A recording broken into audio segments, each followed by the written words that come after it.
दोस्तों, कहानी शुरू करने से पहले आप सभी से एक छोटी सी विनती है। हमारे YouTube चैनल एड नॉवल बॉय को जरूर सब्सक्राइब करें। यह कहानी पूर्णतः काल्पनिक फिक्शनल है। इसका वास्तविक जीवन से कोई संबंध नहीं है। कहानी का नाम है रीबोर्न एम्परर। तो चलिए कहानी शुरू करते हैं। महा का दिव्य श्रेणी का क्रिस्टल, आप दोनों यहीं पर रुके, मैं अपने पिता को बुलाकर लाता हूँ। चौरसिया परिवार के महल में प्रवेश करने के बाद कुलदीप ने आकर्ष से कहा। इसके बाद वह महल के सभा कक्ष की तरफ रवाना हो गया। आकर्ष महा और कुलदीप के साथ आया। वह बुजुर्ग अवस्था का आदमी वहीं पर खड़े होकर कुलदीप और उसके पिता के आने का इंतजार करने लगे। दूसरी तरफ गहलोत परिवार में एक आपातकालीन सभा बुलाई गई। गहलोत परिवार के कुल प्रमुख का बेटा कपिल और उसका अंगरक्षक दोनों बीच बाजार में मारे गए थे। जब कुल प्रमुख को यह खबर मिली तो उन्होंने जल्दबाजी में सभा बुलाई और अपने परिवार के दो सबसे शक्तिशाली योद्धाओं को भी निमंत्रण भेजा।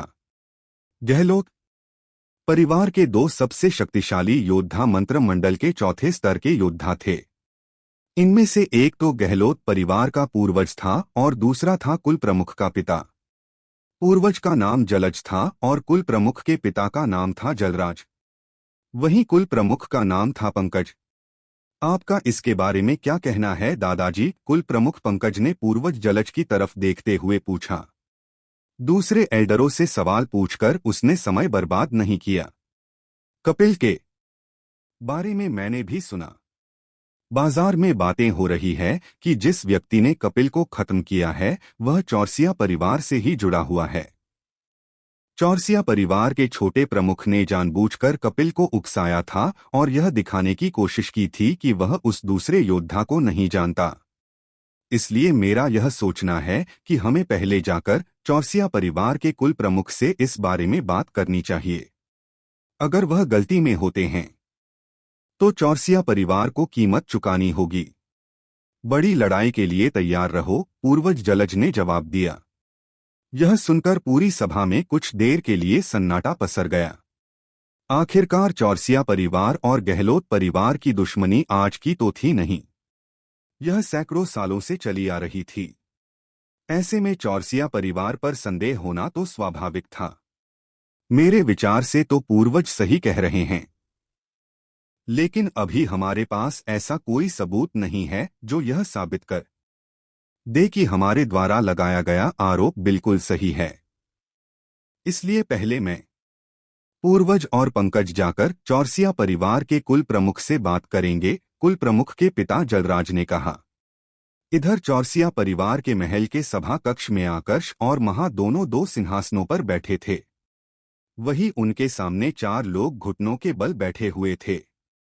इनमें पहला तो था कुलदीप, दूसरा था उसका पिता कुलभूषण, तीसरा था उनका पूर्वज कुंदन और चौथा था कुलदीप का अंगरक्षक। चारों के चेहरे पर इस समय डर का भाव साफ दिखाई दे रहा था। चारों के चेहरे पीले पड़े हुए थे और पीठ पसीने से भीगी हुई थी। असल में कुलदीप को लगा था कि अपने पिता और पूर्वज दोनों के साथ में वो आकर्ष और उस महिला दोनों को खत्म करवा देगा। लेकिन जैसे ही उन्होंने ऐसा करने की कोशिश की, महा ने एक ही प्रहार में उनकी गलतफहमी दूर कर दी। अब जाकर उन चारों के साथ आकर्ष को भी स्पष्ट रूप से पता चल पाया था कि महा की ताकत कितनी है। वह कोई मंत्रमंडल की योद्धा नहीं थी बल्कि महामंत्र मंडल की योद्धा थी। कुलदीप के पिता कुलभूषण इस समय मन ही मन कुलदीप को गालियां दे रहे थे। अगर उन्हें पता होता कि उनका बेटा एक दिन इस तरह से उन्हें ऐसी बड़ी मुसीबत में डाल देगा तो वह बहुत पहले ही कुलदीप को मार देते। वरिष्ठ, अपने बेटे की गलती के लिए मैं क्षमा चाहता हूं। आप जो भी कहे हम वह करने के लिए तैयार हैं, कुलदीप के पिता कुलभूषण ने कहा।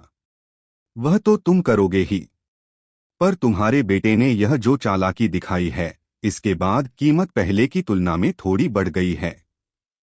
अब तुम उच्च श्रेणी के देवमणि तो दोगे ही, साथ में परम श्रेणी के देवमणि भी दोगे, आकर्ष ने चौरसिया परिवार के कुल प्रमुख कुलभूषण से कहा। आकर्ष की यह बात सुनकर कुलभूषण के चेहरे पर एक कड़वाहट भरी मुस्कुराहट आ गई। कीमत बढ़ने पर वह दुखी था, लेकिन वो यह भी जानता था कि यह कीमत उसने खुद अपनी गलती से बढ़ाई है। इस बार कुलभूषण ने एक भी पल का समय बर्बाद नहीं किया। वह खुद अपने स्थान से खड़ा हुआ और देवमणि लेने के लिए चला गया। लगभग 5 मिनट बाद जब वह वापस लौटा तो उसके पास 3,70,000 उच्च श्रेणी के देवमणि थे और हजारों की संख्या में परम श्रेणी के देवमणि थे। इनकी हमें क्या जरूरत है? महा ने पूछा। उसे देवमणियों के बारे में ज्यादा जानकारी नहीं थी, इसलिए आकर्ष उसे देवमणियों के बारे में बताने लगा। पूरी बात सुनकर महा ने अपने गले को स्पर्श किया और अपनी ऊर्जा से वहां पर कुछ स्पर्श करने की कोशिश करने लगी। थोड़ी ही देर में एक चमकीला हार नजर आने लगा। यह हार एक अजीब सी संरचना में बंद था। मैं तो इसके साथ अपनी साधना करती हूँ। बताओगे कि यह क्या है? महा ने हार के ऊपर से उस आवरण को हटाते हुए आकर्ष से पूछा। जब महा ने आवरण को हटाया तो बहुत ही तेज मात्रा में देव ऊर्जा आसपास के क्षेत्र में फैलने लगी। इतनी तेज ऊर्जा तो आकर्ष ने आज तक कहीं पर भी महसूस नहीं की थी। उस तेज ऊर्जा को महसूस करके चौरसिया परिवार के पूर्वज और कुल प्रमुख भी चौंक पड़े। यह तो दिव्य श्रेणी का क्रिस्टल है, चौरसिया परिवार के पूर्वज ने चौंकते हुए कहा। उनकी बात सुनकर आकर्ष भी दंग रह गया। बहुत समय से वह तरह तरह के देव अभिलेखों को तोड़कर उनके भीतर मौजूद सूचनाओं को पढ़ रहा था। इससे उसे देवतल के बारे में अच्छी खासी जानकारी मिल चुकी थी। जिस प्रकार देवमणि देव ऊर्जा से बनते थे और खदान में मिलते थे, बिल्कुल उसी तरह देव क्रिस्टल भी खदान से निकलते थे। लेकिन इनके खदान से निकलने की संभावना बहुत ही कम होती थी। देव क्रिस्टल भी 4 श्रेणियां में विभाजित थे। निम्न या प्राथमिक श्रेणी, मध्य या माध्यमिक श्रेणी, उच्च श्रेणी और सबसे आखिर में परम श्रेणी। यहाँ पर जिस दिव्य श्रेणी के क्रिस्टल की बात हो रही थी, यह इससे भी ऊपर की श्रेणी का क्रिस्टल था। प्रत्येक देवतल में परम श्रेणी के देव क्रिस्टलों की खदान इतनी ज्यादा दुर्लभ थी कि इनकी संख्या 10 से ज्यादा नहीं थी। देव क्रिस्टल वाली खदान में जो परम श्रेणी की खदान थी, उसमें अगर परम श्रेणी के देव क्रिस्टल 10,000 साल तक अछूत रहते, तब जाकर एक दिव्य श्रेणी के क्रिस्टल का निर्माण होता था। इसी से अंदाजा लगाया जा सकता था कि प्रत्येक देवतल में इनकी संख्या कितनी ज्यादा कम होती होगी। लेकिन ऐसा एक दिव्य श्रेणी का क्रिस्टल इस समय महा के पास था। इस पर विश्वास कर पाना आकर्ष के लिए भी काफी मुश्किल हो रहा था। इससे भी बड़ा सवाल उसके मन में यह था कि आखिर महा की मां कौन थी जिसने महा को यह दुर्लभ ऊर्जा स्रोत दिया था। ठीक है महा, अब इसे वापस से छुपा लो। हम इस बारे में बाद में बात करेंगे, आकर्ष ने महा से कहा। यह स्रोत बहुत ज्यादा दुर्लभ था, इसलिए वह नहीं चाहता था कि ज्यादा लोगों की नजर उस पर जाए। क्या पता कुछ लोग इसके लिए भी उन्हें निशाना बना ले। चौरसिया परिवार, बाहर आओ। गहलोत परिवार तुम लोगों से मिलना चाहता है। ठीक इसी समय पर चौरसिया परिवार के सभा कक्ष में एक आवाज गूंजने लगी। यह आवाज महल के बाहर से आ रही थी। गहलोत परिवार। यह नाम सुनते ही चौरसिया परिवार के चारों योद्धाओं की आंखें चमकने लगी। इसलिए नहीं कि गहलोत परिवार ने इस समय पर आकर कुछ अच्छा किया था, बल्कि इसलिए क्योंकि गहलोत परिवार से उनकी दुश्मनी थी और अगर इस समय आकर्ष को उनका दुश्मन बना दिया जाए तो गहलोत परिवार का नामो निशान हमेशा हमेशा के लिए मिटाया जा सकता था।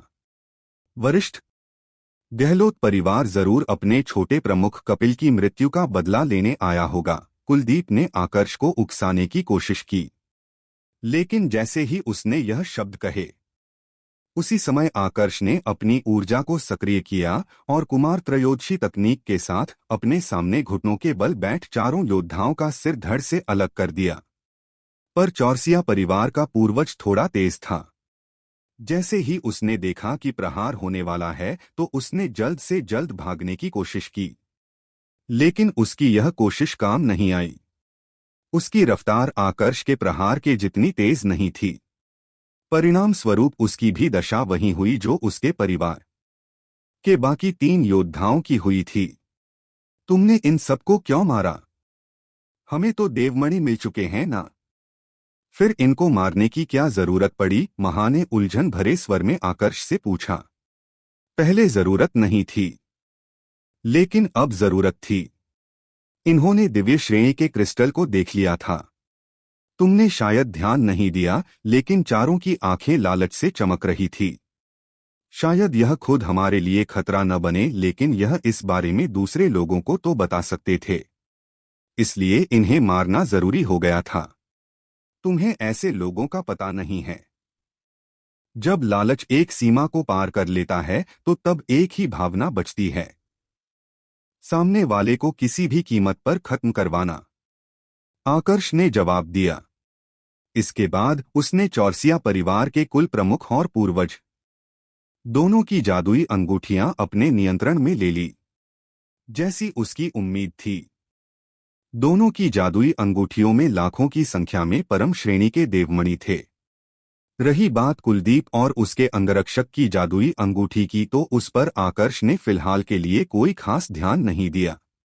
अब उसका पूरा ध्यान गहलोत परिवार पर था, जो बाहर इंतजार कर रहा था। तो क्या अब हम गहलोत परिवार से भी देवमणि लेने वाले हैं? महा ने अनुमान लगाते हुए पूछा। आकर्ष के साथ 4 से 5 दिन रहने के बाद उसे आकर्ष के स्वभाव की थोड़ी बहुत समझ मिल चुकी थी। बिल्कुल, कीमत तो इन लोगों को भी देनी होगी, लेकिन कीमत कितनी लेंगे यह तुम पर निर्भर करता है, आकर्ष ने रहस्यमयी ढंग से मुस्कुराते हुए कहा। इसी बीच उसका ध्यान महा के गले में मौजूद उस हार पर गया। महा, अभी के समय हमारे पास सभी से लड़ने की क्षमता नहीं है। लोग कितने स्वार्थी हो सकते हैं, इसका तुम्हें अंदाजा नहीं है। इसलिए पूरा ध्यान रखना कि इस हार पर कभी भी किसी की नजर न जाए, आकर्ष ने महा को समझाते हुए कहा। इसके बाद वह उसके साथ महल के मुख्य द्वार की तरफ रवाना हुआ। महल के मुख्य द्वार पर गहलोत परिवार का कुल प्रमुख पंकज, गहलोत परिवार का पूर्वज जलज और गहलोत परिवार के कुल प्रमुख का पिता जलराज, तीनों ही चौरसिया परिवार के कुल प्रमुख के बाहर आने का इंतजार कर रहे थे। लेकिन उनके सामने चौरसिया परिवार का कुल प्रमुख नहीं, बल्कि 2 अनजान लोग आए थे, एक महिला और एक पुरुष। चेहरा ढकी हुई महिला और काले कपड़ों वाला पुरुष। गहलोत परिवार के कुल प्रमुख पंकज ने जब सामने खड़ी महिला और पुरुष को देखा तो उसे उन्हें पहचानने में बिल्कुल भी समय नहीं लगा। तुम दोनों वही हो ना जिसने मेरे बेटे कपिल को मारा? पंकज ने एक कर्कश आवाज में पूछा। जैसे ही उसका यह सवाल जलराज ने सुना तो उसका चेहरा तुरंत गुस्से से तमतमाने लगा। तो तुम हो वह दोनों? लगता है मेरा अनुमान सही था। तुम दोनों चौरसिया परिवार के ही सदस्य हो जिन्होंने धोखे से मेरे पोते को मारा। तुम दोनों ने यह सही नहीं किया। तुम्हें इसकी कीमत चुकानी होगी, जलराज ने गुस्से में दहाड़ते हुए कहा। उसका गुस्सा इस समय इतने चरम पर था कि उसके शरीर की नसें फूलने लगी थी, आंखें गुस्से से लाल होने लगी थी और सांस भारी हो गई थी। लेकिन आकर्ष, उसको इससे कोई फर्क नहीं पड़ रहा था। उसने बस महा की तरफ देखा और शांत स्वर में कहा, इन तीनों को जमीन पर उतार दो। जैसे ही महा ने आकर्ष की बात सुनी, उसने तुरंत अपनी ऊर्जा को सक्रिय किया और पलक झपकने से भी कम समय में जलज, पंकज और जलराज तीनों के कमर के नीचे के पूरे शरीर को बर्फ में जमा दिया। इस प्रकार के किसी प्रहार की उम्मीद उन तीनों को ही नहीं थी। जब तक तीनों कुछ समझ पाते, तीनों प्रहार की चपेट में आ चुके थे और सीधा मुंह के बल जमीन पर गिर चुके थे। तीनों का चेहरा मिट्टी से भर गया, लेकिन इस पल पर गुस्सा होने की जगह तीनों डर से कांप रहे थे। केवल अब जाकर तीनों को समझ में आया था कि जिसको वह मारना चाह रहे थे उनकी ताकत कितनी ज्यादा है। जिस रफ्तार से महिला ने उन पर प्रहार किया था, उसी से साफ पता चल गया था कि महिला महामंत्र मंडल की योद्धा है। रही बात आकर्ष की, तो उसने अभी तक अपनी ऊर्जा का पूर्ण रूप से इस्तेमाल नहीं किया था। लेकिन अपनी वर्तमान ताकत के साथ अगर वह अपनी सारी तकनीकों का इस्तेमाल कर ले तो उसकी ताकत भी महामंत्र मंडल के पहले स्तर के योद्धा के बराबर पहुंच सकती थी। माफ कीजिए वरिष्ठ, गलती हो गई। जलराज, जो थोड़ी देर पहले तक आकर्ष और महा पर गुस्सा था, एक ही पल में उसका गुस्सा गायब हो गया और डर के मारे वह माफी मांगने लगा। उसके पीछे पीछे पंकज और जलज भी माफी मांगने लगे। मुझे बेवजह की लड़ाई में नहीं पड़ना, पर तुम्हारे बेटे ने मुझ पर पहले प्रहार किया। मैं चाहता तो तुम्हारे परिवार को बहुत पहले ही निशाना बना लेता, लेकिन मुझे लगा कि शायद तुम लोग अपनी गलती समझ लोगे। अफसोस, मैं गलत था। तुम लोग तो उल्टा यहाँ पर मुझे ही मारने चले आए, आकर्ष ने कर्कश आवाज में कहा। यह सुनकर पंकज का चेहरा पीला पड़ने लगा। वरिष्ठ, यह बस एक गलतफहमी थी। मेरे पिताजी का ऐसा कोई इरादा नहीं था। पंकज ने अपने पिता की तरफ से सफाई देने की कोशिश की। हाँ वरिष्ठ, यह सही कह रहा है। मैं बस भावनाओं में बह गया था, जलराज ने भी अपनी तरफ से सफाई देते हुए कहा। तो तुम भावनाओं में बह गए थे? तो क्या इसका मतलब यह है कि अब तुम मुझे मारना नहीं चाहते और अपने पोते का बदला नहीं लेना चाहते? आकर्ष ने पूछा। यह सुनकर जलराज का चेहरा उतर गया। अपने मन के भीतर तो वह आकर्ष से बदला लेने के लिए उतावला था, लेकिन वास्तविकता वह जानता था। उसे पता था कि वह चाहे अपनी खुद की जान भी दे दे तो भी आकर्ष को एक खरोच तक नहीं पहुंचा पाएगा। बदला लेना तो दूर की बात थी। हाँ वरिष्ठ, मैं बदला नहीं लेना चाहता, जलराज ने जवाब देते हुए कहा। झूठ बोलने की कोशिश मत करना। अभी थोड़ी देर पहले ही मैंने चौरसिया परिवार के कुल प्रमुख और उनके पूर्वज को खत्म किया है। तुम्हारा एक झूठ तुम्हारे गहलोत परिवार की भी यही दुर्दशा करवा सकता है, आकर्ष ने गंभीर स्वर में कहा। क्या? इतना सुनते ही गहलोत परिवार के तीनों सदस्यों के पांव तले जमीन खिसक गई। एक बार के लिए तो उन्हें विश्वास ही नहीं हुआ कि सच में चौरसिया परिवार के दो सबसे शक्तिशाली योद्धा मारे गए हैं। चौरसिया परिवार से उनकी दुश्मनी हजारों साल पुरानी थी, लेकिन इतने लंबे समय के बाद भी वह चौरसिया परिवार को पूरी तरह से खत्म नहीं कर पाए थे। ऐसे में आकर्ष का बीच में आकर चौरसिया परिवार को खत्म कर देना एक प्रकार से गहलोत परिवार को ही फायदा पहुंचा रहा था। पंकज, जलज और जलराज तीनों को ही विश्वास नहीं हो रहा था, तो तीनों ने अपनी आध्यात्मिक शक्ति के साथ चौरसिया परिवार के महल का निरीक्षण किया। थोड़ी ही देर में उन्हें समझ में आ गया कि आकर्ष बिल्कुल सच कह रहा था। धन्यवाद वरिष्ठ, आपने तो एक प्रकार से हमारी मदद की है। जो कुछ भी हुआ है उसके लिए हम शर्मिंदा हैं और आपको कोई भी कीमत देने के लिए तैयार हैं, पंकज ने उत्साहित स्वर में कहा। ऐसा क्या?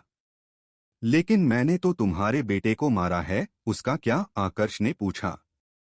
वरिष्ठ, आपको अंदाजा नहीं है कि इस एक लड़ाई के चलते मैंने अपने कितने बेटों को खोया है। अगर मेरे एक बेटे की मृत्यु इस पूरी लड़ाई को हमेशा हमेशा के लिए खत्म करवा सकती है तो उसका बलिदान देने में मुझे कोई आपत्ति नहीं है। यह बात सच है कि मेरा बेटा कपिल मुझे प्राणों से भी प्यारा था, लेकिन कुल प्रमुख होने के नाते मुझ पर मेरे पूरे परिवार की जिम्मेदारी है। मैं सिर्फ अपने बेटे के बारे में नहीं सोच सकता। इसके अलावा मैं यह भी जानता हूं कि गलती मेरे बेटे से ही हुई होगी। हम बस गुस्से में यहाँ पर इसलिए आए थे क्योंकि हमें लगा था कि आप चौरसिया परिवार के सदस्य हैं और बाजार में जो कुछ भी हुआ था वह बस एक नाटक था, पंकज ने जवाब दिया। उसकी बात सुनकर आकर्ष को समझ में नहीं आया कि अब आगे क्या कहें। एक नजरिए से देखा जाए तो यहाँ पर गहलोत परिवार के कुल प्रमुख स्वार्थी नजर आ रहे थे, लेकिन अगर एक कुल प्रमुख के तौर पर देखा जाए तो वह अपनी जगह पर सही भी थे। आखिरकार कुल प्रमुख पूरे परिवार का मुखिया होता था। उसे अपने पूरे परिवार को लेकर आगे बढ़ना होता था। अगर वो एक सदस्य के खातिर पूरे परिवार को खत्म करवा दे तब वह स्वार्थी कहलाएगा। तो तुम कह रहे हो कि मैंने तुम्हारी मदद की है। चलो ठीक है, पर तुमने अपने बेटे की तरह मुझे मारने की कोशिश की, उसका क्या? अपने दुश्मनों को मैं इतनी आसानी से नहीं छोड़ता। तुम्हारे परिवार को कीमत देनी होगी, आकर्ष ने कहा। जी जरूर, हमें कीमत देने में कोई आपत्ति नहीं है, पंकज ने तुरंत जवाब दिया। ठीक है। फिर 10 लाख परम श्रेणी के देवमणि और एक ऐसा नक्शा लाकर दो जिसमें पूरे साम्राज्य की विस्तृत जानकारी हो, आकर्ष ने कहा। 10 लाख परम श्रेणी के देवमणि? वरिष्ठ, यह बहुत ज्यादा है। नक्शा तो फिर भी हम लाकर दे देंगे, लेकिन 10 लाख परम श्रेणी के देवमणि, अगर हम अपने पूरे परिवार को बेच देंगे तो भी इकट्ठा नहीं कर पाएंगे, पंकज ने कहा। यह पूरा शहर अब तुम्हारे परिवार का है। जो कीमत तुम मुझे दे रहे हो, इसे हासिल करने में तुम्हें मुश्किल से 2 साल का समय लगेगा। तो मेरे सामने यह दिखावा मत करो। इस दिखावे के कारण चौरसिया परिवार के 2 शक्तिशाली योद्धा अपनी जान गंवा चुके हैं। क्या तुम यह चाहते हो कि अगली बारी तुम्हारे परिवार की हो? आकर्ष ने गंभीर स्वर में कहा। यह सुनकर पंकज ने अपना सिर झुका लिया। आप चिंता ना करें। आपने जो रकम बताई है उसका इंतजाम हम कर लेंगे। हमें बस 3 दिन का समय दे दीजिए, जलराज ने आकर्ष से कहा। अच्छी बात है, लेकिन 3 दिन के बाद अगर एक पल की भी देरी हुई तो मैं तुम्हारे गहलोत परिवार के महल में आऊंगा, आकर्ष ने कर्कश आवाज में जलराज से कहा और फिर महा के साथ वहां से गायब हो गया। महा के वहां से जाते ही जलज, पंकज और जलराज तीनों के कमर के नीचे का पूरा शरीर बर्फ से आजाद हो गया। यह आपने क्या किया पिताजी? 10 लाख परम श्रेणी के देवमणि का इंतजाम हम सिर्फ 3 दिन में कैसे करेंगे? हाँ, यह बात सच है कि चौरसिया परिवार के पास भी काफी ज्यादा धन संपदा है, लेकिन उनकी अधिकांश धन संपदा उनके परिवार के 2 सबसे शक्तिशाली योद्धाओं के पास थी, जिनकी जादुई अंगूठियां यह योद्धा ले चुका होगा। 3 दिन इतनी बड़ी रकम को जमा करने के लिए कहीं से भी पर्याप्त नहीं है, पंकज ने अपने पिता से शिकायत करते हुए कहा। तुम मूर्ख के मूर्ख ही रहोगे। सोचकर देखो, अब यह पूरा शहर हमारा है। जो रकम हम चुकाएंगे उसे फिर से हासिल करने में हमें 2 साल का समय लगेगा। 2 साल का समय ऐसे ही बीत जाएगा। क्या सिर्फ इस छोटी सी रकम के लिए पूरे गहलोत परिवार को खतरे में डालने की जरूरत है? जलराज ने गंभीर स्वर में कहा। आपकी बात मैं समझ पा रहा हूं। पूरे शहर के नजरिए से देखे तो 10 लाख परम श्रेणी के देवमणि कोई बड़ी रकम नहीं है, लेकिन इतनी बड़ी रकम को जमा करने में हमें 2 साल का समय लगेगा। हमारे पास अभी के समय सिर्फ 4 लाख परम श्रेणी के देवमणि है। बाकी की रकम का इंतजाम करने के लिए भी बहुत लंबा समय लगेगा। 3 दिन में इसका इंतजाम कैसे करेंगे यह बताइए, पंकज ने सवाल किया। यह सुनकर जलराज भी चुप हो गए। इस बात से तो वह भी सहमत थे कि सिर्फ 3 दिन में इतनी बड़ी रकम को जमा करना आसान काम नहीं है। थोड़ी देर तक सोचने के बाद उन्होंने कहा, आसपास के बाकी सभी शहरों से हम पैसे उधार लेंगे। सभी एल्डरों को कहो कि आसपास के शहरों से पैसे लेकर आएं। ज्यादा से ज्यादा इसमें 2 दिन का समय लगेगा। जैसे ही सारी रकम इकट्ठा होगी हम उस योद्धा को दे देंगे।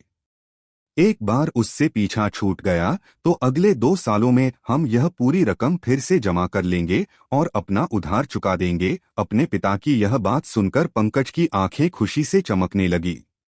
यह काफी अच्छी योजना थी, तो उसने उसी क्षण उस पर काम करना शुरू कर दिया।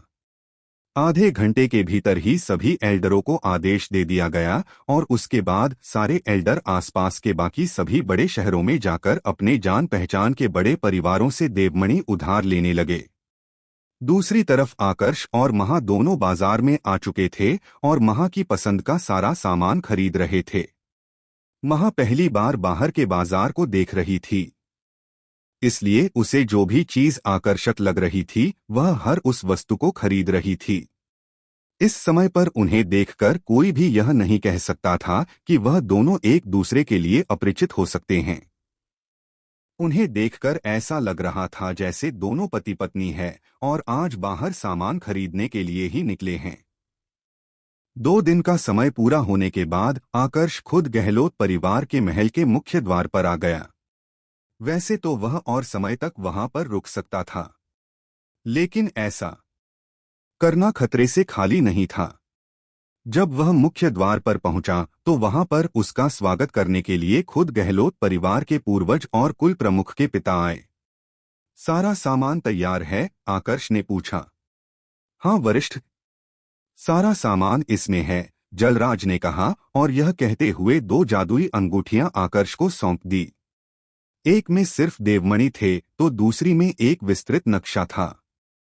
आकर्षण और घमंडी लड़की गहलोत परिवार के लोगों से आकर्ष को जो नक्शा मिला था उससे उसे पता चल चुका था कि वह इस समय कहां पर है। इस समय वह नील साम्राज्य के एक कोने में स्थित शहर में था। यहां से नील साम्राज्य की राजधानी लगभग 2 लाख मील दूर थी। वही नवलोक साम्राज्य यहां से लगभग 10 लाख मील दूर था।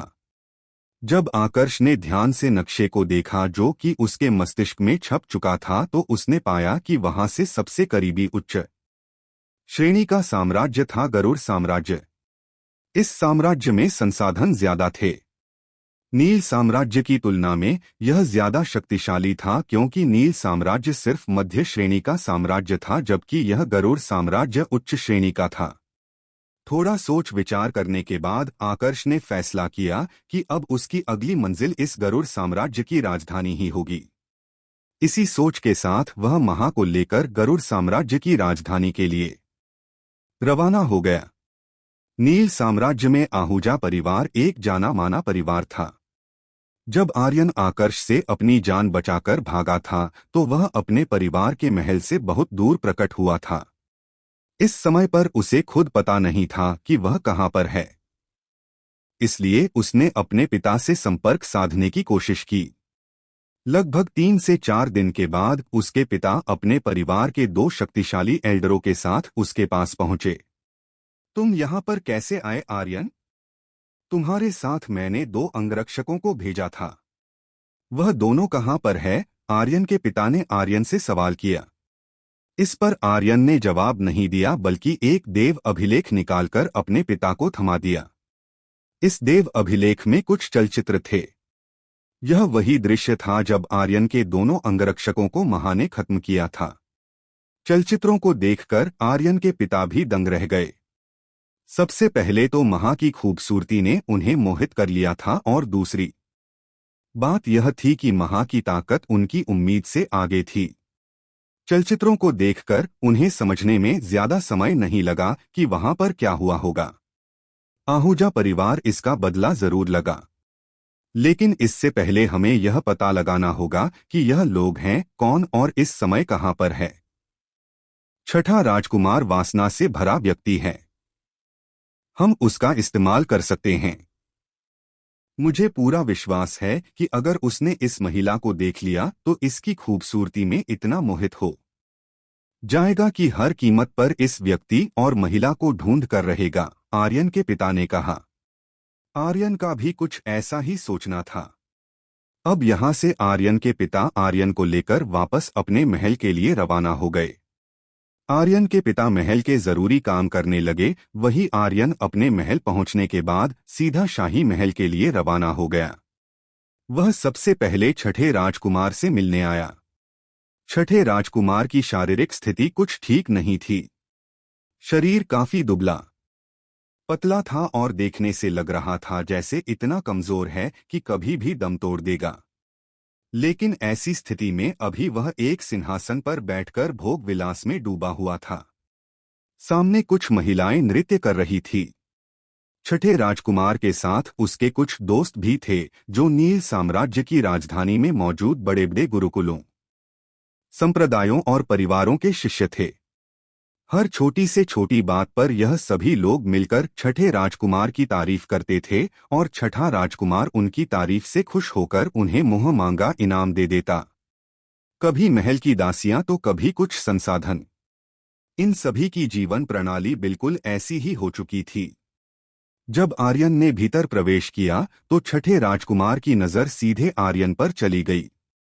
आर्यन को देखकर भी छठे राजकुमार ने उसे नजरअंदाज कर दिया और नृत्य पर अपना पूरा ध्यान केंद्रित करने लगा। आर्यन को इस प्रकार के व्यवहार की आदत थी तो उसने बिल्कुल भी बुरा नहीं माना। वह सीधा छठे राजकुमार के पास गया और उसे प्रणाम किया। लेकिन छठे राजकुमार ने अभी भी उसे नजरअंदाज कर दिया। आर्यन ने फिर भी बुरा नहीं माना। उसने बस अपनी जादुई अंगूठी में से एक देव अभिलेख निकाला और उस पर अपनी ऊर्जा प्रवाहित की। तुरंत कुछ चलचित्र नजर आने लगे। राजकुमार पहले तो उन पर बिल्कुल भी ध्यान नहीं देना चाहता था, मगर जैसे ही महा का दृश्य नजर आया, राजकुमार के होश उड़ गए। उसकी सांसें तेज होने लगी और आंखें वासना से भर गई। कौन है यह? राजकुमार सीधा अपने स्थान से खड़ा हुआ और उसने आर्यन के कंधों पर दबाव देते हुए पूछा।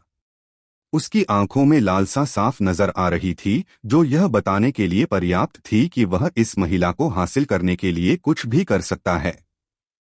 आर्यन यही तो चाहता था। उसने सीधा बता दिया कि वह महिला उसे कहां पर मिली थी और उसके साथ क्या कुछ हुआ था। तुम सच कह रहे हो? राजकुमार ने पुष्टि करने के लिए दोबारा से पूछा। मैं झूठ क्यों बोलूंगा? मैं तो उस महिला को आपके लिए लेकर आना चाहता था, लेकिन उस महिला की ताकत इतनी ज्यादा थी कि उसने पलक झपकते ही मेरे परिवार के 2 एल्डरों को मार डाला। बड़ी मुश्किल से मैं अपनी जान बचाकर वहां से निकल पाया। किसी तरह से मैं वापस राजधानी में आया और यहाँ पर आते ही सबसे पहले आपसे मिलने आ गया। मैं जानता था कि आप इस प्रकार के मामले में देरी की बिल्कुल भी गुंजाइश नहीं रखते हैं, आर्यन ने जवाब दिया। यह सुनकर राजकुमार के चेहरे पर एक बड़ी सी मुस्कुराहट उभरी। तुमने बहुत सही किया आर्यन। तुमने आज साबित कर दिया कि सालों पहले मैंने तुम्हें अपने पक्ष में लेकर कुछ गलत नहीं किया था। चलो, तुम्हारा जो नुकसान हुआ उसकी भरपाई मैं कर देता हूँ, छठे राजकुमार ने कहा और फिर अपनी जादुई अंगूठी में से एक देव अभिलेख निकालकर आर्यन को दे दिया। यह वही देव अभिलेख था जिसका इस्तेमाल करके आर्यन ने अपनी जान बचाई थी। इसके बाद छठे राजकुमार ने उन चलचित्रों की मदद से आकर्ष और महा दोनों का एक चित्र बनवाया और पूरे साम्राज्य में बंटवा दिया। उसका मानना था कि आकर्ष और महा दोनों अभी भी उसके साम्राज्य में ही होंगे। उसे जरा सा भी अंदाजा नहीं था कि इस समय तक तो आकर्ष और महा दोनों नील साम्राज्य की सीमा पार करके पास के गरुड़ साम्राज्य में आ चुके हैं और राजधानी में प्रवेश कर चुके हैं। गरुड़ साम्राज्य की राजधानी मनोरमा एक प्रदेश के जितना बड़ा शहर था। इसका बाजार ही इतना बड़ा था कि कोई व्यक्ति अगर इसके एक छोर से सामान खरीदना शुरू करें तो दूसरे छोर तक पहुंचने में ही 3 से 4 दिन लग जाते थे। इस समय आकर्ष का ध्यान आसपास के वातावरण पर था। वहां पर होने वाली छोटी से छोटी हलचल पर वह ध्यान रख रहा था, जबकि महा का पूरा ध्यान सिर्फ बाजार की आकर्षक वस्तुओं पर था। उसे कोई फर्क नहीं पड़ रहा था कि आसपास क्या हो रहा था। उसे बस सामान और आकर्ष से मतलब था। जैसे खिलौने देखकर बच्चे और गहने देखकर महिलाओं का ध्यान आकर्षित हो जाता था, बिल्कुल इसी तरह महा का ध्यान भी बाजार की वस्तुओं की तरफ आकर्षित हो चुका था। वैसे इस बार आकर्ष पहले की तुलना में ज्यादा सतर्क था। पहले जब वह महा के साथ बाहर निकलता था तो महा बहुत से लोगों का ध्यान तुरंत अपनी तरफ आकर्षित कर लेती थी, लेकिन इस बार आकर्ष ने महा के चेहरे को इस तरह से ढका था कि कोई उसका चेहरा स्पष्ट रूप से देख ही नहीं पा रहा था। सिर्फ उसकी आंखें दिखाई दे रही थी, जिस वजह से किसी को भी पता नहीं था कि महा का चेहरा कैसा है। लेकिन आकर्षण आकर्ष का भी कम नहीं था। महा ने ध्यान नहीं खींचा तो क्या हुआ? वह तो लोगों का ध्यान खींच पा रहा था। इनमें अधिकांश महिलाएं थीं। शुरुआत की कुछ देर तक तो महा ने कोई प्रतिक्रिया नहीं दी, लेकिन फिर महा अजीब तरीके से बर्ताव करने लगी। वह जिद करने लगी कि वह भी अपने चेहरे को छुपाकर नहीं रखेगी। यहाँ पर आकर्ष को लग रहा था कि महा ऐसा इसलिए कह रही है क्योंकि उसे चेहरा ढकने की आदत नहीं है। उसे यह पता नहीं था कि महा ऐसा इसलिए कर रही थी क्योंकि वह नहीं चाहती थी कि आकर्ष की तरफ दूसरे लोग देखें। महिलाओं का आकर्ष की तरफ देखना महा को बिल्कुल भी पसंद नहीं आ रहा था। जब वह ज्यादा जिद करने लगी तो आकर्ष को मजबूरी में उसका ध्यान भटकाना पड़ा और उसे एक रेस्टोरेंट में लेकर आना पड़ा। यहाँ पर उसने एक व्यक्तिगत कमरा लिया जो रेस्टोरेंट के मुख्य कक्ष के बिल्कुल करीब था। व्यक्तिगत कमरों में विशेष प्रकार के देव अभिलेख लगे होते थे जिनकी मदद से बाहर की आवाज अंदर जा सकती थी, लेकिन अंदर की कोई भी आवाज बाहर नहीं आती थी। आकर्ष ने सबसे पहले सारा खाना मंगवाया और उसके बाद वेटर को बाहर भेज दिया। फिर उसने दरवाजा बंद किया और उसके बाद महा से कहा कि अब वह अपना चेहरे पर से नकाब हटा सकती है। यह सुनकर महा काफी ज्यादा खुश हो गई।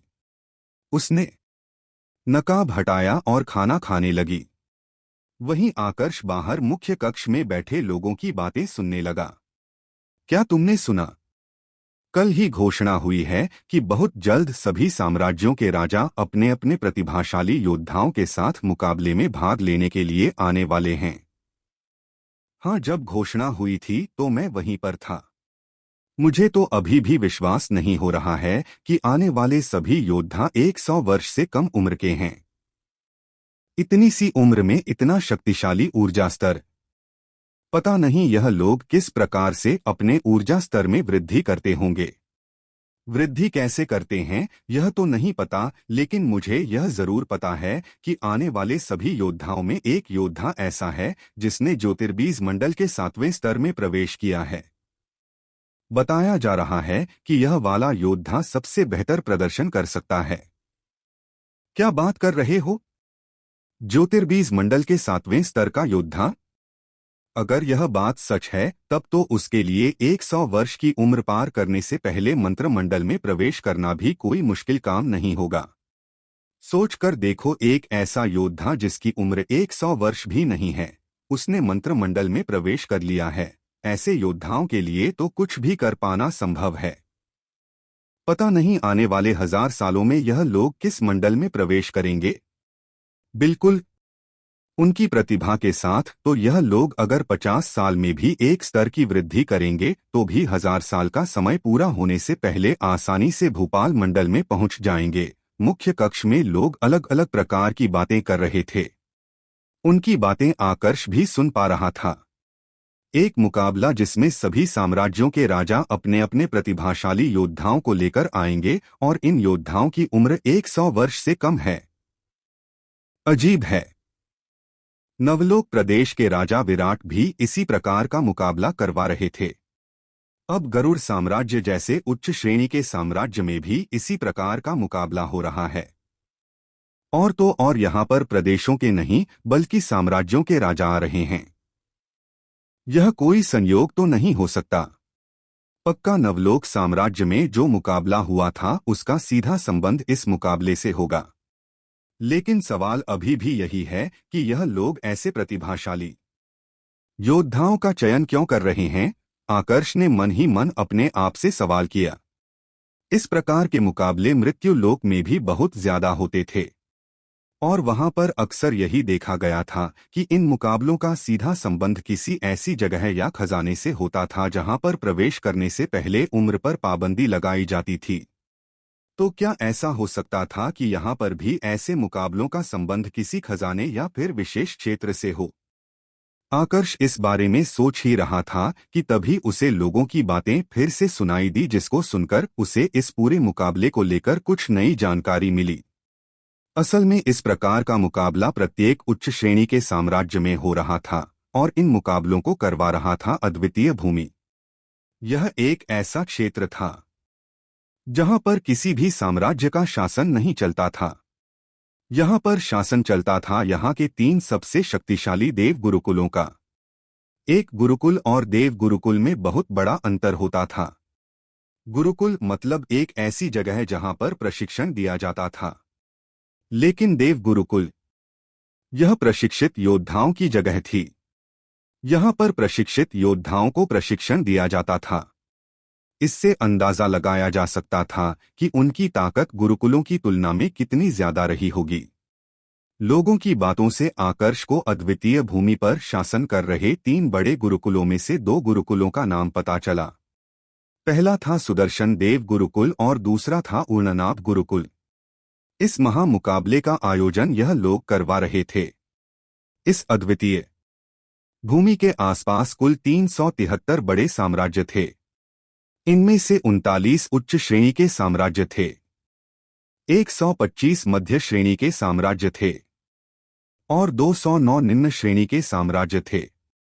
अब वैसे तो गरुड़ साम्राज्य एक उच्च श्रेणी का साम्राज्य था, तो इसने आसपास के साम्राज्यों से भी कई योद्धाओं को बुलाया था। पर इसका मतलब यह नहीं था कि आसपास के साम्राज्य अपने योद्धाओं को लेकर इस मुकाबले में भाग नहीं ले सकते थे। यह महामुकाबला लगभग 1 साल बाद होने वाला था।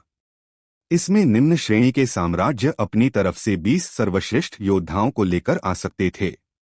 मध्य श्रेणी के साम्राज्य 30 सर्वश्रेष्ठ योद्धाओं को लेकर आ सकते थे और उच्च श्रेणी के साम्राज्यों को 30 से 50 योद्धाओं को लाने की छूट थी।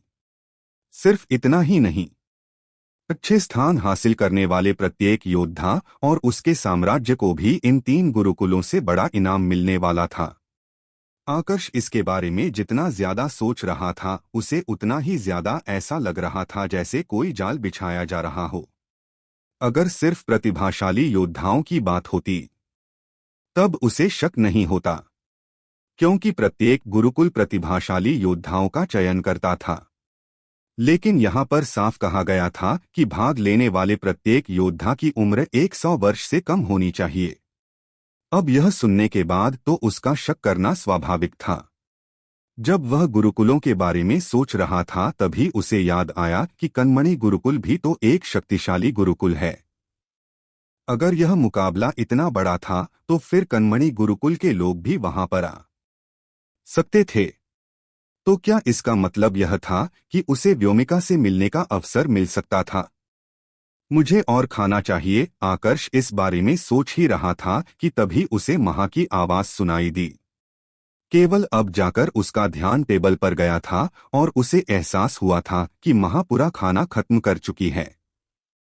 कोई बात नहीं, मैं और खाना मंगा लेता हूँ, आकर्ष ने कहा और वेटर से और खाना मंगवा लिया। थोड़ी ही देर में टेबल फिर से खाने से भर दी गई, जिसके बाद महा बड़े ही चाव से खाने लगी। लगभग 10 मिनट बाद महा ने वह खाना भी खत्म कर दिया। ठीक है, आज के लिए इतना बहुत है, महा ने आकर्ष की तरफ देखते हुए कहा। खाना खत्म करने के बाद आकर्ष महा के साथ वहां से रवाना हुआ और पास ही की एक सराय में आ गया। शाम का समय था। धीरे धीरे करके सूरज ढल रहा था। आसमान में सूर्य की लालिमा छाई हुई थी। आकर्ष इस समय खिड़की से बाहर की तरफ देख रहा था। ऐसा शांत वातावरण उसे बहुत पसंद था। लेकिन तभी स्वी अचानक से उसे एक तेज आवाज सुनाई दी जो आसमान से आ रही थी। यह आवाज सुनकर आकर्ष का ध्यान ऊपर आसमान की तरफ गया। बीच आसमान में एक अजीब सा दिखने वाला जीव जिसके 9 सिर थे, एक रथ को खींच रहा था और बहुत ही तेजी से आगे बढ़ रहा था। रथ में इस समय एक महिला बैठी हुई थी जिसने केसरी रंग के कपड़े पहने हुए थे। किनारे पर सोने की नक्काशी थी और कपड़े का मध्य भाग सफेद रंग का था। कुल मिलाकर कहें तो उसका जो पहनावा था वह साफ बता रहा था कि वह किसी बड़े परिवार की बेटी थी। जिस समय आकर्ष की नजर उस महिला की तरफ गई, उस महिला की नजर भी आकर्ष की तरफ घूमी। हमेशा की तरह इस समय आकर्ष ने अपना चेहरा ढका नहीं था। इस कारण महिला दूर से भी उसके चेहरे को साफ देख पा रही थी। आकर्ष को देखते ही महिला की आंखें चमक उठी। यह चमक बिल्कुल ऐसी थी जैसे किसी शिकारी को अपना शिकार मिल गया है। महिला ने जल्दी से रथ को रोकने की कोशिश की, लेकिन रथ की रफ्तार इतनी ज्यादा तेज थी कि पूरी कोशिश करने के बाद भी वह सही समय पर रथ को रोक नहीं पाई और रथ उस स्थान से बहुत आगे चला गया। इधर आकर्ष को थोड़ा अजीब लगने लगा। एक पल के लिए उसे समझ में नहीं आया कि अभी क्या हुआ था। एक बड़े घराने की लड़की उसे देखकर इस प्रकार की प्रतिक्रिया क्यों देने लगी? सब कुछ आकर्ष की समझ से बाहर था। पर एक बात पक्की थी कि उस महिला के इरादे ठीक नहीं थे। उसकी आंखों में जो चमक दिखाई दी थी उसे देखकर ही आकर्ष को अंदाजा लग गया था कि महिला किसी अच्छी भावना से तो वहां पर नहीं रुकी थी। एक मिनट, कहीं इसका कारण देव नाड़ियां तो नहीं? अचानक से जैसे आकर्ष को कुछ याद आ गया था। देव नाड़ियां, मृत्यु लोक में इनका कोई विशेष महत्व नहीं होता था। यह बस ऊर्जा स्तर बढ़ाने में मदद करती थी। लेकिन यहाँ पर देवतल में इनका महत्व बिल्कुल अलग था। यह न सिर्फ ऊर्जा स्तर में मदद करती थी बल्कि किसी भी व्यक्ति के शरीर को इतना शुद्ध बना देती थी कि वह किसी का भी ध्यान अपनी तरफ आकर्षित कर सकता था। उसके शरीर में तो सारी देव नाड़ियां थी। ऐसे में स्वाभाविक था कि वह हद से ज्यादा लोगों का ध्यान अपनी तरफ आकर्षित करें। यह समझ में आते ही कि महिला का ध्यान उसकी तरफ आकर्षित हो चुका है, उसने जल्द से जल्द वहां से निकलने की कोशिश की। वह कोई भी बेवजह की मुसीबत नहीं चाहता था। लेकिन जैसे ही वह सराय से बाहर निकला, एक रथ उसके रास्ते में आकर रुक गया। यह वही रथ था जो थोड़ी देर पहले आसमान में था। अब जब आकर्ष ने ध्यान से उस रथ को देखा था तब उसे दिखाई दिया था कि वहां पर सिर्फ एक महिला नहीं थी। वहां पर एक और महिला भी थी जो बुजुर्ग अवस्था की थी। वहीं रुको, महिला ने आवाज लगाकर आकर्ष को रोकने की कोशिश की। यह सुनकर आकर्ष के चेहरे के भाव थोड़े से गंभीर हो गए। उसने तुरंत महा का हाथ पकड़ लिया। उसे इस बात का डर था कि कहीं महा आवेग में आकर उस महिला पर प्रहार न कर दे। तुम्हारा नाम क्या है? उस महिला ने आकर्ष से पूछा। मैं अनजान लोगों से बात नहीं करता और तुमसे परिचय रखने में मुझे कोई रुचि नहीं है, आकर्ष ने सीधा जवाब दिया। मेरा नाम रूपाली है। अब तुम मेरा नाम जानते हो, यानी कि हम अनजान नहीं हैं। अब बताओ तुम्हारा नाम क्या है? महिला ने अपने चेहरे पर मुस्कुराहट लाते हुए कहा। लेकिन आकर्ष को सच्चाई देखने में एक पल का भी समय नहीं लगा। उसने तुरंत पता लगा लिया कि महिला की मुस्कुराहट झूठी है। तुम्हें चाहिए क्या? यह बताओ, आकर्ष ने पूछा। तुम, अब से तुम मेरे हो। चलो मेरे साथ, महिला ने जवाब दिया। मैं कोई वस्तु नहीं हूं जिसको तुम बाजार से खरीद लो, आकर्ष ने कहा। इस दौरान वो आसपास के लोगों की भी बात सुन रहा था जो उस महिला के कारण वहां पर रुक गए थे। उनकी बातें सुनने के बाद आकर्ष को पता चला था कि रूपाली नाम की वह महिला वहां के देशमुख परिवार की चौथी बैठी है। उसे पुरुषों को खिलौने की तरह इस्तेमाल करने की आदत थी। जब भी वह बाहर बाजार में निकलती थी तो किसी न किसी व्यक्ति की किस्मत तो फूटती ही थी। रूपाली नाम की यह महिला हमेशा ऐसे पुरुषों को अपना निशाना बनाती थी जो देखने में आकर्षक होते थे। जब आकर्ष को यह बात पता चली तो एक बार के लिए तो उसे विश्वास नहीं हुआ, क्योंकि इस प्रकार की आदतें तो मध्य अवस्था या फिर उस अवस्था को पार करने वाली महिलाओं की होती थी। जवान महिलाओं में ऐसी आदत कब से होने लगी? लेकिन तभी उसे कुछ और भी याद आया। देवतल में किसी का चेहरा देखकर कभी भी नहीं बताया जा सकता था कि कौन किस उम्र का है। क्या पता उसके सामने खड़ी महिला जवान लग रही हो लेकिन उसकी वास्तविक उम्र 10,000 साल से भी ज्यादा हो। तुम कोई वस्तु नहीं हो, पर अब से तुम पर मेरा अधिकार है। इस महिला का साथ छोड़ो और मेरे साथ चलो। मैं तुम्हें वह सब कुछ दूंगी जो तुम्हें चाहिए, रूपाली नाम की उस महिला ने आकर्ष से कहा। लेकिन आकर्ष ने इस बार उसको जवाब देकर अपना समय बर्बाद नहीं किया। उसने वहां से निकलने की कोशिश की। जब रूपाली ने यह देखा कि आकर्ष अभी भी उसे नजरअंदाज कर रहा है तो वह गुस्सा होने से अपने आप को रोक नहीं पाई। उसने तुरंत अपना अस्त्र प्रकट किया जो कि एक चाबुक था।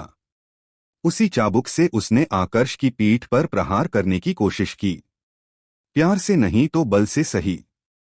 आज तो मैं तुम्हें अपने साथ ले जाकर रहूंगी, रूपाली ने कर्कश आवाज में कहा और प्रहार किया। उसकी ताकत ज्योतिर्बीज मंडल के 5वें स्तर में थी। आकर्ष को ऐसे योद्धा से भला क्या खतरा हो सकता था? उसने तुरंत अपनी ऊर्जा को सक्रिय किया और रूपाली के प्रहार का जवाब देने की कोशिश की। रुको, जैसे ही उसकी ऊर्जा सक्रिय हुई, रथ में खड़ी बुजुर्ग अवस्था की महिला के चेहरे का रंग पीला पड़ गया। अभी तक उसे लग रहा था कि आकर्ष कोई सामान्य व्यक्ति है, लेकिन उसे बिल्कुल भी अंदाजा नहीं था कि आकर्ष ताकतवर हो सकता है। उसकी ताकत देखते ही उसे समझ में आ गया था कि आकर्ष ताकत के मामले में उसकी मालकिन से बहुत आगे है। वह तुरंत अपने स्थान से गायब हुई और आगे बढ़कर अपनी मालकिन की मदद करने की कोशिश की। महा, इस दूसरी महिला को संभालो, आकर्ष ने एक शांत स्वर में कहा और महा का हाथ छोड़ दिया। साथ में अपना खुद का पूरा ध्यान उस रूपाली नाम की महिला पर केंद्रित कर दिया।